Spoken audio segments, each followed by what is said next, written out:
that definitely has contributed to the correction in the Hang Seng, for example. Like if you look at the Hang Seng market, it's actually been taking a bigger hit. And actually, when you look at the Chinese market, the Chinese stocks listed in Hong Kong have actually done far worse than the Chinese stocks listed in onshore in China. So I think that's been one of the impacts. But I think besides that, it's harder to come to a view of the middle to longer term implications of what's happening in Hong Kong.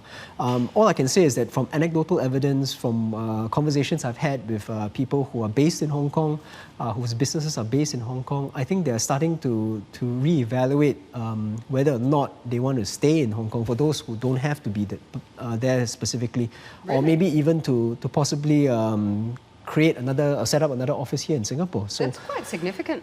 Yes, it is, because the question here obviously is how long this will last, because it's been 9 weeks, and the recent developments with the disruption to the transportation lines has been huge inconvenience to companies. Imagine your workers can't go into work. So I mean, the benchmark, the parallel would probably be umbrella movement, right? Which after a period of time petered out. Yes.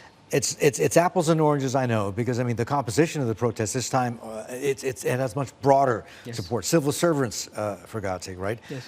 So which suggests it could go on even longer than umbrella movement. But at the same time, look, these are jobbers, they're salary people, right? At some stage, they can't keep on doing this forever. No, I mean, nobody has a trust fund out on the streets there. And that's the interesting thing, because I think one of the aspects that we know about the people from Hong Kong is that they're extremely pragmatic, and the fact that they've gone to such lengths this time around suggests that possibly they've been pushed too far, and that's why they're taking such drastic action.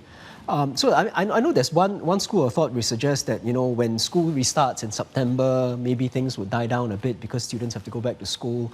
But as you pointed out, it's been a very broad-based participation this time around, and I think it could drag on a lot longer until maybe the demands get met to a certain extent. But the question here is obviously what the Chinese government's view of the situation is. So in practical terms, you're talking about anecdotal evidence, people that you know or even clients thinking about pulling up stakes from Hong Kong physically, maybe opening an office here, etc.